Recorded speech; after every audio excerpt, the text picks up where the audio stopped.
I haven't heard it, but it's a Petrosian story. I don't know whether it's true or not, but obviously Anderson was really astonished because this was a very good game. He lost it, and I think he couldn't guess most of my moves, and for him it was quite a blow. And after this kind of game, you always have some emotional reactions. But that's Petrosian's story, and I think there's some exaggeration, but also there is some truth in that. No, it's November 1985, when I won my title. That's very simple. Sevilla, December 19th, 87, when I won the adjournment of game 24. It's again, that's the strongest emotional reactions related to the World Championship matches. It's a big battle, and also, you have the sharpest reaction because it's so important, and all your senses are working very hard. Very vague memories at age 5 or 6. I'm not still sure what was my age, where I was looking at my parents playing chess, but that's extremely vague, and my mother recalls something. I try to recall something, but it's in the long past, and that's why we believe that I was watching my parents playing chess, and I learned some rules, and I was quite impressed by the game. And it's very hard to recognize now what part of the story is real story, what part is just further exaggeration, because it was so many years ago. That's why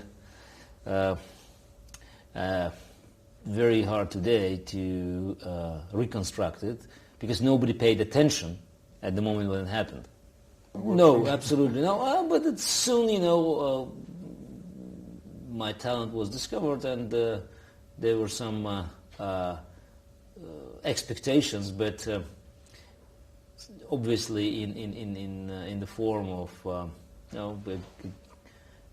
it's a wish or wishful thinking that you could be a big player, and you could be maybe an ex-champion. And I think when I was 9, probably, I was 9, I was given a chessboard.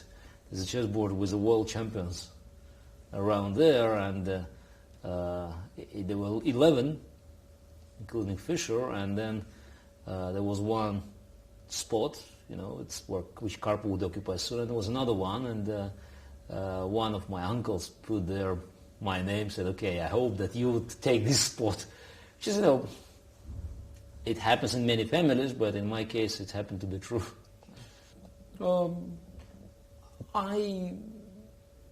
I'm not looking for an immediate attack, but in that game, I felt that position demanded that. It was quite an interesting game, I think underestimated by many commentators, because Anderson was playing a little bit awkward, but he had a positional plan, and with many other players it would work. He wanted to take white squares, and he played his plan with b5. He won't put knight on a7, then d5, c6, and the position is closed, and knight comes on c4. Ulf was thinking long term, and positionally it was very interesting and very good plan.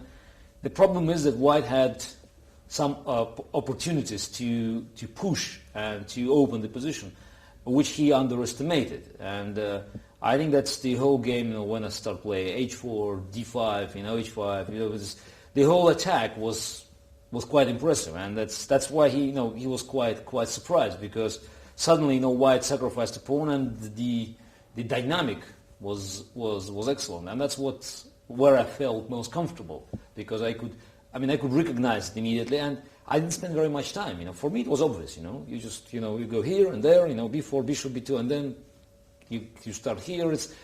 I could see the whole picture of the battlefield, and I think the speed that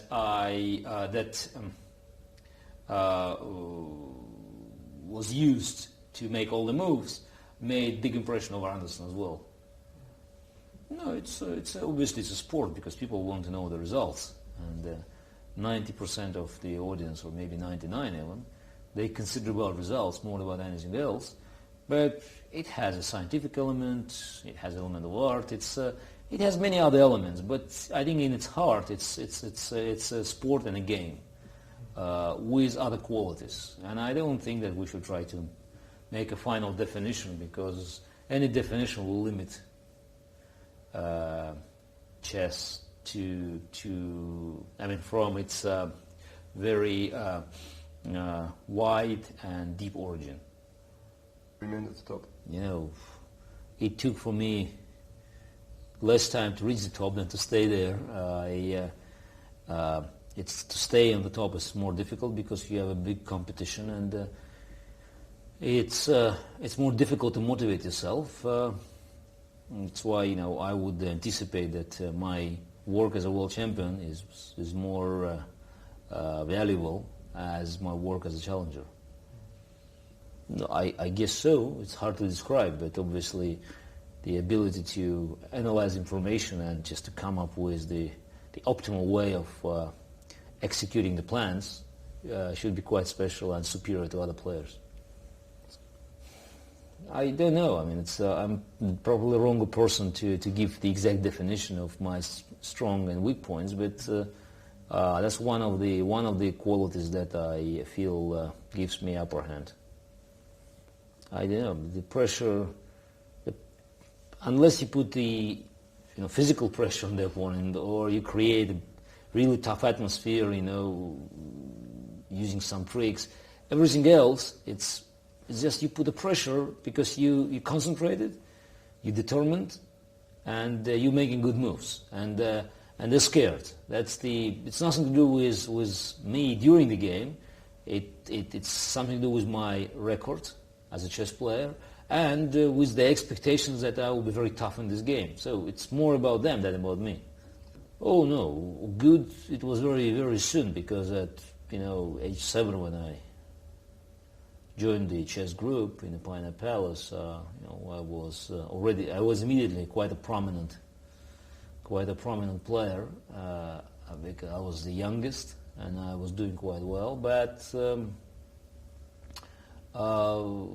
to have big aspirations, it took some time. But already at age 9, I was considered to be, the one of the best in the Republic, and also at age 10 in the Soviet Union. The most talented player. During my training sessions, I had more training sessions early days, but my working day is about 6 hours, and it's even now. If I'm in training session, it's still 6 hours. Yeah, every player has superstitions. What kind of superstitions? It doesn't matter. It's superstitions. They come back and forth, but it's always there. It's something you can't avoid, because when you're under pressure, psychological pressure, you're looking for any sign, and the superstition is unavoidable. Yeah, 13. Yes, that's very simple. Very simple choice. I'm the 13th world champion. I was born on the 13th of April now, so. Everything else I'm trying to figure out whether there is a 13 either in a combination of numbers, or you can deduct something, or multiple, or add numbers. It's easy now. You know what to look for, and you always find it. I can't underestimate the opponent, because I'm always looking for the best move from his side, and sometimes I could take it easy and maybe results would be better, but I can't help myself. Extremely painful, because normally a game is lost because of my own mistake, and I can find a mistake and I am blaming myself, and that's extremely painful. I can, yes, of course I spend time, but it's quite easy to find what was wrong to win game. To win games, this is the only way. The only way. In the recent time, Fischer. In the past time, I can hardly say every world champion made a very strong impact. Every world champion. I would say Fischer, Tal, Botvinnik, and then probably everyone from Stanis, Lasker, Kaplan, Kalokin. They all, made huge difference. Huge difference. and recent time again, but winning Tal Fischer and myself. Aggressive. That's the aggressive, but very positional. In fact, when I play my best chess, I do not enforce aggression without good, positional foundation. And I can sense, the initiative. I know where you have to go, and I feel it before many other players feel that it's around. And when there is a first opportunity to go forward, to attack, I use it. No, I was never fond of mathematics, I have to admit. It's a general understanding, and it's a sort of conventional wisdom that chess players should be very good in mathematics. I was quite good, but I always preferred things like literature, history, philosophy, and I'm quite good at that. I'm very good in analyzing information, not making precise calculations, but just to make analysis and to come up with the most effective recommendation to act in different positions. That's why I like very much.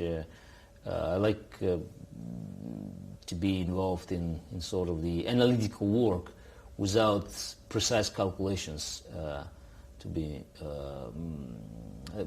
Without precise calculation to be on the top of the agenda. No, it's probably getting less aggressive because I'm not 25 years old anymore, but I keep the main parameters are still there. No, I believe in all the pieces. No, in the good hands, every piece is working. No, I don't have very special preferences. I can play nearly every position. I don't like very dull positions. I mean, I can win a dull endgame if necessary, but I prefer the positions where the fantasy plays an important role. Now, no matter what is the position, where you have opportunities to use your imagination. Yeah, when position is lost, when you recognize it's lost, yeah. It depends very much on the level of your respect to the opponent. You don't have any chances. You can have very specific advice, but normally, you have to resign when the outcome is absolutely clear. I mean, if you have chances, some chances, you have to fight. But if you do not, it's just to make moves for moves. It's not good. No, I think chess should be in the curriculum. But in curriculum, for 1 year in the school, that will make a very good sense. It will improve the whole system, and I think chess has very good qualities to be used as the educational tool to improve results in mathematics or in reading in the second or third grade. It can have a very positive effect. It teaches the logic, creativity, self-discipline, concentration, and responsibility, because there's no one to blame but yourself for your mistakes. And I think, if it's well taught, if it's a well-prepared curriculum, it could be extremely effective, and I hope that soon we'll see first results. Yeah, I don't see what's wrong with the game where, again, you're doing everything on your own. There's no one to influence the result, and it's up to you to make all the difference. Should be democratic. You look at the board, and you should find something. There's always ideas, and I feel that even today you still have plenty of things not yet discovered. And one of the examples when my game with Shirov in Las Linares, in Sicilian, in quite known Sicilian defense, to make a new move at h5, it was move 9, and I was very proud of that. Very, very proud, and it proved to be a very good move. And then late it was employed both by Shirov, Topolov, by all top players. And now White are avoiding this line. And I think it's another proof that there's plenty of things not yet discovered. Billions. Oh no, books are written by people. That's why, unless you check everything, you should not trust anyone. It's I mean, the positions where everything is exhausted, and the book says it's winning for white or black, and that's true. But general recommendations are normally, not very good, and you have to check it extremely carefully before you employ it. Well, you have to understand it. It's just, before you analyze it yourself, before you feel what is important in this position, I don't think you can make any decisions, and you can play the line. It's too dangerous. It was not played for ages, for decades, nearly for a century. It was just out of mainstream, and I was thinking how to avoid the main lines of Ruy Lopez and just what are the other possibilities, and I felt that the old theory was not well developed, and it's my concept always was that everything before 1980 was not properly analyzed, and especially the old openings, they could have a lot of hidden resources, and I looked at some main lines of Scotch opening, and when I discovered that black has a bad pawn structure, and it's already, positionally white has some long-term pluses. It's important, positional. White could have an upper hand. The bishop on a6 is cut. I have good pawns, and that was in fact the beginning. And then I just discovered this pawn sacrifice, that you can sacrifice a pawn to feint get to your bishops. It was a very positional approach. Then I looked at another line with bishop c5. I discovered some new moves there. So at the end of the day, I came up with a conclusion that it's new, but white has very little risk, and it should be employed. And it proved to be very successful. I mean, from 1990, it's being played very widely, and so far, black is still short of finding a proper response. It's along the same lines. I like to study all the openings, and I looked at Evans' gambit, and I decided that there are many lines not properly analyzed, and I had some ideas in other lines of Evans' gambit, but obviously every player goes bishop a7, knight a5.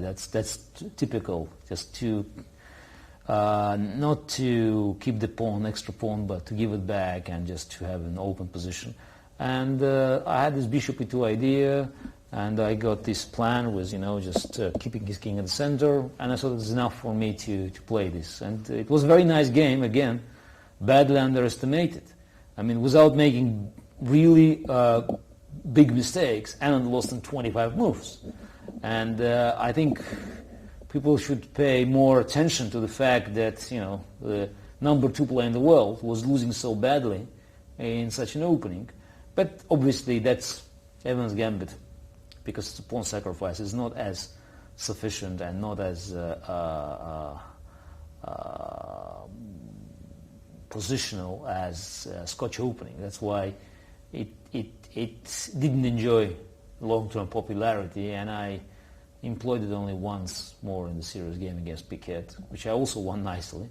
But everybody understands that Evans' gambit it's nice. I mean, I can play it. I don't think white is in danger of losing, but I mean, black can neutralize it quite easily.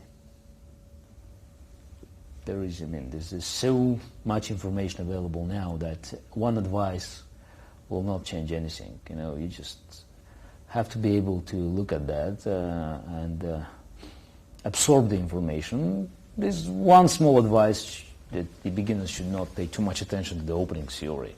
I mean, you have to learn a little bit, but not to spend too much time. The end game and middle game, the technical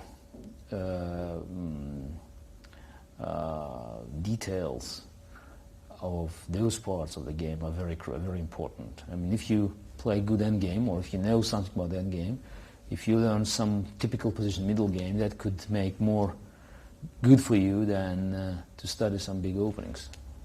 Yeah, I mean, my game approach was very different from Karpov's, and that's a good example. The game was Anderson, but basically I I believe if there is an opportunity to attack, you should attack. And